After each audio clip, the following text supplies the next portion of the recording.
By the divine grace of Jagannmata Sri Jnanakshi Rajarajeshwari and by the grace of Paramatma in all forms that humans have ever perceived with any of their faculties, we all are very, very fortunate today once again to be present here to listen to the glory of Paramatma, to read the glory of Paramatma, and to dwell mentally on the glorious pastimes of Paramatma.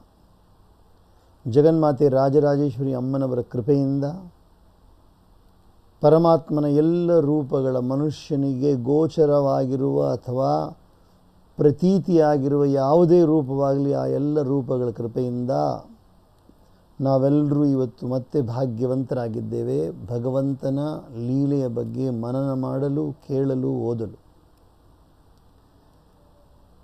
ಶ್ರೀಮದ್ ಭಾಗವತ ಮಹಾಪುರಾಣ ಭಗವಂತನಾದ ವೇದವ್ಯಾಸರಿಂದ ರಚಿತವಾದದ್ದು.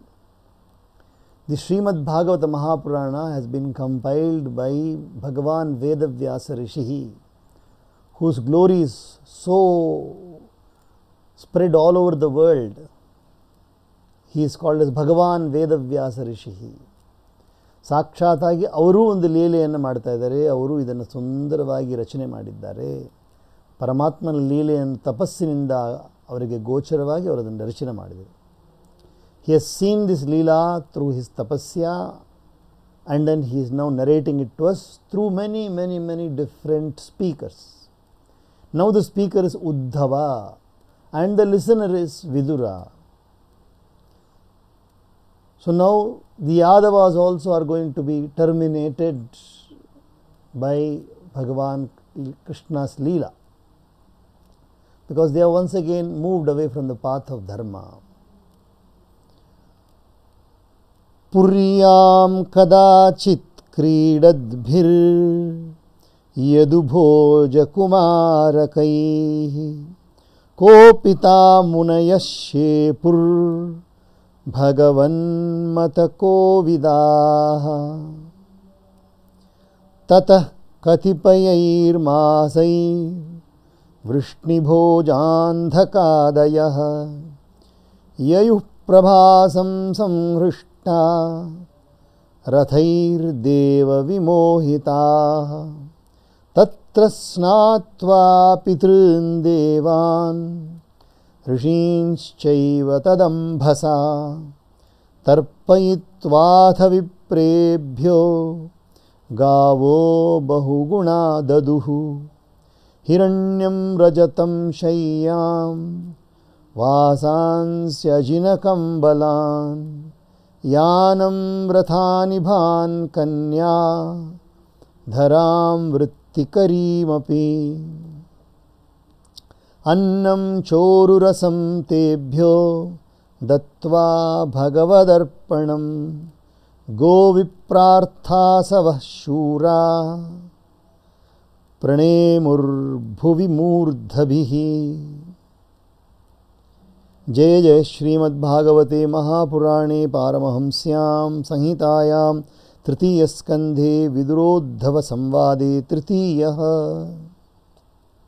Once when the youths of the Yadus and Bhojas, Yadus and Bhojas both are clans, ಇವೆರಡೂ ಕೂಡ ಯದು ಜನಗಳು ಮತ್ತು ಭೋಜರು, ಇವರು ಎರಡು ವಂಶದವರು, were playing in the city of Dwaraka ನಗರಿಯಲ್ಲಿ ಕ್ರೀಡೆ ಮಾಡ್ತಾ ಇರಬೇಕಾದ್ರೆ ದೇ ಅಫೆಂಡೆಡ್ ಸಮ್ ಸೇಜಸ್, ಕೆಲವು ಸಂತರನ್ನು, ಕೆಲವು ಋಷಿಗಳಿಗೆ ಅಪಮಾನವನ್ನು ಮಾಡಿದ್ದಾರೆ. When these two people of this particular clan they were playing, they saw some rishis and they offended the rishis, they insulted them, who in their turn pronounced a curse on the boys, knowing as they did the intention of the Lord who was bent upon the destruction of the Yadus. ಆ ಋಷಿಗಳು ಆ ಯುವಕರ ಮೇಲೆ ಒಂದು ಶಾಪವನ್ನು ಉಚ್ಚಾರಣೆ ಮಾಡಿದ್ದಾರೆ. ಯಾಕಂದರೆ ಅವರು ಗೊತ್ತಿತ್ತು, ಭಗವಂತನ ಲೀಲೆ ಗೊತ್ತಿತ್ತು, ಈ ಯದುಗಳಿಗೆ ಏನಾದರೂ ಒಂದು ನಾಶಕ್ಕೆ ಕಾರಣ ಬೇಕು. The rishis knew that this is all providentially organized by Paramatma, that Paramatma wanted them to pronounce a curse, so they pronounced it. Some months after that incident, the Vrishnis, the Bhojas, the Andhakas and others drove in their chariots to Prabhasa, a sacred spot on the seaside, with great joy, deluded as they were by the will of Sri Krishna. ಕೆಲವು ದಿನಗಳ ನಂತರ, ಆ ಶಾಪದ ಕೆಲವು ದಿನಗಳ ನಂತರ 4 ವಂಶದವರು, ವೃಷ್ಣಿಗಳು, ಭೋಜರು, ಅಂಧಕರು ಮತ್ತು ಯದುಗಳು ಎಲ್ಲರೂ ಸೇರಿ ಪ್ರಭಾಸವೆಂಬ ಕ್ಷೇತ್ರಕ್ಕೆ ಸಮುದ್ರದ ತೀರದಲ್ಲಿ ಆನಂದವಾಗಿ ಹೋಗಿ ಮೋಹದಿಂದ, ಭಗವಂತನ ಲೀಲೆಯಿಂದ ಮೋಹದಿಂದ ಹೋಗಿ ಅಲ್ಲಿ ಹೋಗಿದ್ದಾರೆ, ರಥಗಳಲ್ಲಿ ಹೋಗಿದ್ದಾರೆ. Having bathed there and propitiated the mains, gods and rishis by offering them handfuls of water taken from that place, they gifted cows possessing many good qualities to the Brahmanas. ಅಲ್ಲಿ ವೇದೋಕ್ತವಾಗಿ ಒಳ್ಳೆ ಕ್ರಿಯೆಗಳೆಲ್ಲ ಮಾಡಿದ್ದಾರೆ. ಪಿತರರಿಗೆ ಅವರು ತರ್ಪಣ ಮಾಡಿದ್ದಾರೆ, ದೇವತೆಗಳಿಗೆ ಅವರು ಕೊಡಬೇಕಾಗಿರೋ ಅಂಶಗಳನ್ನು ಕೊಟ್ಟಿದ್ದಾರೆ, ಋಷಿಗಳಿಗೂ ಕೂಡ ಅವರಿಗೆ ನೀರನ್ನು ಸಮರ್ಪಣೆ ಮಾಡಿದ್ದಾರೆ. ಅದೇ ರೀತಿಯಾಗಿ ಹಸುಗಳನ್ನೆಲ್ಲ ದಾನ ಮಾಡಿದ್ದಾರೆ ಬ್ರಾಹ್ಮಣರಿಗೆ. ಅವರಿಗೆ ಮತ್ತೆ they further gave away to them gold, silver, beds, wearing apparel, deer skin, blankets, palanquins, chariots, elephants, unmarried women, plots of land as a means of subsistence, and foods containing a variety of tastes in a spirit of dedication to the Lord. And then those valiant men who lived for the sake of cows and the Brahmanas alone bowed to them with their heads touching the ground. ಈ ರೀತಿಯಾಗಿ ಅವರೇನು ಮಾಡಿದ್ದಾರೆ, ಎಲ್ಲ ವಿಧವಾದ ದಾನ ಧರ್ಮಗಳನ್ನು, ಬಂಗಾರವನ್ನು, ಬೆಳ್ಳಿಯನ್ನು, ಹಾಸಿಗೆಗಳನ್ನು, ಬಟ್ಟೆಗಳನ್ನು, ಮೃಗ ಚರ್ಮವನ್ನು, ಹೊದಿಕೆಗಳನ್ನು, ಪಲ್ಲಕ್ಕುಗಳನ್ನು, ರಥಗಳನ್ನು, ಆನೆಗಳನ್ನು ಮತ್ತು ದಾಸಿಗಳನ್ನು, ಹಲವಾರು ವಿಧವಾದ ಭೂಮಿಯನ್ನು ಕೊಟ್ಟಿದ್ದಾರೆ. ಎಲ್ಲ ರೀತಿಯಲ್ಲಿ ಒಳ್ಳೆಯದಾಗಲಿ ನಾವು ಉದ್ದೇಶದಿಂದ ಕೊಟ್ಟಿದ್ದಾರೆ. Thus, the third discourse in Book 3, consisting of a dialogue between Vidura and Uddhava of the great and glorious Bhagavata Purana, otherwise known as the Paramahamsa Samhita. Atha Chaturthodhyayah, Discourse 4. As directed by Uddhava, Vidura calls on the sage Maitreya. Uddhava Uvacha Atha te tadanujñāta bhuktva pītva cha varunim tatha taya vibhranshita jnāna duruktairmama pasprishuhu duruktairmarma pasprishuhu तेषां मैरेयदोषेण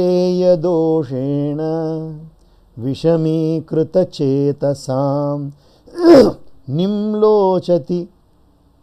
निम्लोचतिरवावासीत् वेणूनामिव मर्दनं भगवान् स्वात्ममायाया गतिं तामवलोक्य सः सरस्वतीमुपस्पृश्य वृक्षमूलमुपाविशत् अहं चोक्तो भगवता प्रपन्नार्तिहरेणः बदरीं त्वं प्रयाहीति स्वकुलं सञ्जिहीर्षुणा अथापि तदभिप्रेतं जानन्नहमरिन्दम पृष्ठतोन्वगमं भर्तुः पादविश्लेषणाक्षमः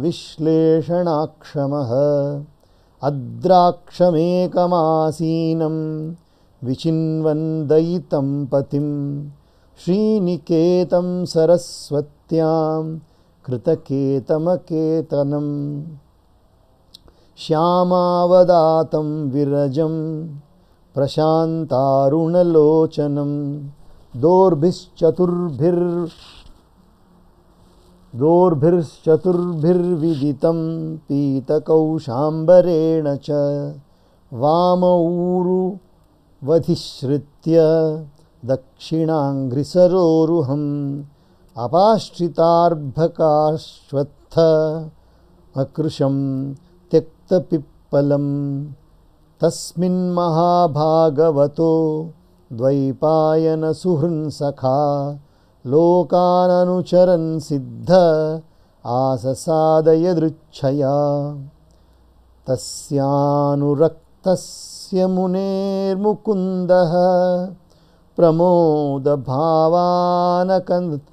ಭಾವಾನತಕಂಧರಸ್ಯ ಆಶೃಣ್ವತೋ ಪಾಮನುರಾಗಹಾಸಂ ಸಮೀಕ್ಷಯಾ ವಿಶ್ರಮಯನ್ನುವಾಚ. Uddhava continued, then after taking their meals with the permission of those Brahmanas, they drank wine, and having been deprived of their wits by tipsiness, cut one another to the quick by hurling abuses. ಇವಾಗ ಅವರೇನು ಮಾಡಿದ್ದಾರೆ, ಊಟ ಎಲ್ಲ ಮಾಡಿದ್ದಾರೆ. ಅಲ್ಲಿದ್ದ ಋಷಿಗಳಿಗೂ ಬ್ರಾಹ್ಮಣರೆಲ್ಲ ಅವ್ರು ಕೊಡಬೇಕೆಲ್ಲ ಕೊಟ್ಬಿಟ್ಟು ಅವರ ಅನುಮತಿಯನ್ನು ತೊಗೊಂಡು ಇವರು ಊಟ ಮಾಡೋಕ್ಕೆ ಶುರು ಮಾಡಿದ್ದಾರೆ. ಈ ಯದುಗಳು, ಭೋಜರು, ಅಂಧಕರು ಎಲ್ಲರೂ ಸೇರಿ ವೃಷ್ಣಿಗಳೆಲ್ಲ ಊಟ ಮಾಡೋಕ್ಕೆ ಶುರು ಮಾಡಿದ್ದಾರೆ. ಊಟ ಮಾಡಿದ ನಂತರ ಸ್ವಲ್ಪ ಮದ್ಯಪಾನವನ್ನು ಕೂಡ ಮಾಡಿದ್ದಾರೆ. ಮದ್ಯಪಾನವನ್ನು ಮಾಡಿ ಒಬ್ಬರನ್ನೊಬ್ಬರು ಬೈಯಕ್ಕೆ ಶುರು ಮಾಡಿದ್ದಾರೆ. ಚೆನ್ನಾಗಿ ಜಗಳದ ರೂಪದಲ್ಲಿ ಬೈಯಕ್ಕೆ ಶುರು ಮಾಡಿದ್ದಾರೆ. Their intellect having been perverted due to the inebriating effect of wine, by sunset they began fighting to death amongst themselves like bamboos rubbing against one another. ಸಾಯಂಕಾಲ ಆಗೋಷ್ಟರಲ್ಲಿ ಯಾವ ಗತಿ ಬಂತು ಅಂತ ಹೇಳಿದ್ರೆ ಬರೀ ಬೈಯೋದು ಮಾತ್ರ ಅಲ್ಲ, ಹೊಡೆದಾಟ ಶುರು ಆಯಿತು. ಒಬ್ಬರನ್ನೊಬ್ಬರು ಒಡೆದು ಕೊಂದುಕೊಂಡಿದ್ದಾರೆ ನೋಡಿ, ಪೂರ್ಣವಾಗಿ ಪ್ರಾಣವನ್ನೇ ತೆಗೆಯಕ್ಕೆ ಶುರು ಮಾಡಿದ್ದಾರೆ. ಹೇಗೆ ಬಿದಿರಿಗೆ ಬಿದಿರು ತಾಗಿ ಉಜ್ಜಿಕೊಂಡು ಹಾಗೆ ಬೆಂಕಿಯನ್ನು ಉಂಟು ಮಾಡಿ ಬಿದಿರುಗಳೆಲ್ಲ ನಾಶವಾಗುತ್ತೋ ಹಾಗೆ ಇವರು ಕೂಡ ಯದುವಂಶದವರು ನಾಶವಾಗ್ತಾ ಇದ್ದಾರೆ. This is a very very very peculiar thing what has been described here. We do not hear such things, at least through the media nowadays, but you can see how one civilization, when the civilization becomes uncivilized, when the so-called civilization becomes uncivilized, when the civilization, so-called civilization, they violate the norms of dharma, it can go to the extent of completely self-destruction. Every single finding of ours in this world has to be tested from this point of view. If our own findings, our own inventions are going to be the cause for our destruction, then we ought to be really wise enough, careful enough to reverse our steps, redirect our intellect. If our own inventions are going to be the cause of our death. This may be a small anecdote which is described here from the Bhagavata Mahapuranam. Within hardly about 10-15 verses, one complete clan is going to be wiped out. The clan, what is the name of the clan? Yadus. What have they done? They have done their normal duties. They have fed the Brahmanas, they have given dana, everything, but they did not have self-control. And when they did not have self-control, what did they do? They had food and then they had wine. And wine also, it has got a limit. They crossed the limits. And when they crossed the limits, what happened? They started abusing one another. And in the process, what happened? The abuses, they became more and more violent. And then they beat each other. And then they killed each other. And the entire Vamsha, an entire clan of Yadus, is now wiped out, completely wiped out of earth, from the earth. ಒಂದು ಪೂರ್ಣವಾದ ವಂಶವೇ ತನ್ನನ್ನು ತಾನಾಗಿ ನಾಶ ಮಾಡಿಕೊಂಡಿದೆ ನೋಡ್ರಿ. Beholding the ways of his own maya, ಭಗವಂತನಾದ ಪರಮಾತ್ಮ ತನ್ನ ಮಾಯೆ ಎಲ್ಲ ಲೀಲೆಯನ್ನು ನೋಡ್ತಾ ಇದ್ದಾರಂತೆ. Deluding potency, the lord sipped the water from the Saraswati and sat down at the foot of a peepal tree near its bank. ಪರಮಾತ್ಮ ಏನು ಮಾಡಿದ್ದಾರೆ, ಅಲ್ಲಿ ಒಂದು ಅರಳಿ ಮರ ಇತ್ತಂತೆ, ಆಲದ ಮರದನ್ನು ಫಸ್ಟ್ ಹೋಗಿ ಸರಸ್ವತಿ ನದಿಯಲ್ಲಿ ಸ್ವಲ್ಪ ನೀರನ್ನು ಕುಡಿದುಬಿಟ್ಟು ಆಚಮನ ಮಾಡಿ ಹೋಗಿ ಆಲದ ಮರದ ಕೆಳಗೆ ಕೂತಿದ್ದಾರಂತೆ. Before this, when the lord who relieves the agony of those who resort to him for protection made up his mind to exterminate his race, he told me even at Dwaraka to proceed to Badarivana, the spot where the divine sages Nara and Narayana still practice their austere penance. ಈ ಘಟನೆಗೆ ಮುಂಚೆ ದ್ವಾರಕೆಯಲ್ಲಿರಬೇಕಾದ್ರೇ ಭಗವಂತನಾದ ನಾರಾಯಣ ಕೃಷ್ಣ ನನಗೊಂದು ಹೇಳಿದ್ರು, ಉದ್ಧವ ಹೇಳ್ತಾ ಇದ್ದಾರೆ, ನನಗೊಂದು ವಿಷಯವನ್ನು ಹೇಳಿದ್ರು. ಹೇ ಉದ್ಧವ, ನೀನು ಬದರಿಗೆ ಯಾತ್ರೆಯನ್ನು ಮಾಡಿ, ಈಗ ನೀನು ಬದರಿಗೆ ಯಾತ್ರೆಯನ್ನು ಮಾಡಿ ಅಲ್ಲಿ ನರನಾರಾಯಣ ನಿರಂತರವಾಗಿ ತಪಸ್ಸನ್ನು ಆಚರಿಸೋ ಸ್ಥಳ ಅಲ್ಲಿ ಹೋಗಿ ನೀನು ಕೂಡ ದರ್ಶನ ಮಾಡಿ ಬಾ. O Uddhava, you go to Badari and go there and see Naranarayana eternally performing penance there. Go and have darshan and then come. Although, O vanquisher of foes, I was aware of his intentions, I nevertheless went after him, unable to bear separation from his feet. ಭಗವಂತ ನನಗೆ ಹೋಗೋಕ್ಕೆ ಹೇಳಿದರೂ ಕೂಡ ನಾನು ಹೋಗಲಿಲ್ಲ. ನಾನು ಅವ್ರ ಹಿಂದೆನೇ ಹಿಂಬಾಲಿಸ್ಕೊಂಡು ಹೋದೆ. Although Bhagavan, look at this also, very, very surprising. Look at this, very surprising. Paramatma, Bhagavan, Narayana, Krishna has advised Uddhava to go to Badri, but Uddhava is not going to Badri. Uddhava is not going to Badri, he is following Krishna and continuing to go. Although, because he knew the intention of Paramatma, so he did not go there, he just followed Bhagavan. Because he could not bear the separation from his feet. Looking for my beloved Lord, I beheld him, the abode of all splendor, seated all alone on the bank of the Saraswati, although as a matter of fact, he is shelterless, being the shelter of all. ಅಲ್ಲಿ ನೋಡಿದೆ ನಾನು, ಸರಸ್ವತಿ ನದಿ ತೀರದಲ್ಲಿ ಒಂದು ಆಲದ ಮರದ ಬುಡದಲ್ಲಿ ಅಲ್ಲಿ ಪರಮಾತ್ಮ ಒಂಟಿಯಾಗಿ ಕುಳಿತಿರೋರು ನಾನು ನೋಡಿದೆ. ಎಲ್ಲರಿಗೂ ಆಶ್ರಯವನ್ನು ನೀಡುವ ಪರಮಾತ್ಮನಿಗೆ ಆಶ್ರಯ ಯಾರು ಕೊಡೋಕ್ಕಾಗುತ್ತೆ? Who can give shelter to the one who gives shelter to all? He looked as though he did not have any shelter. But Paramatma, possessed of a brilliant Swarti form, which is all sattva or purity, is free from a mixture of rajas or passion, with reddish yet most gentle eyes, he could be easily distinguished by his forearms and the yellow silk on his person.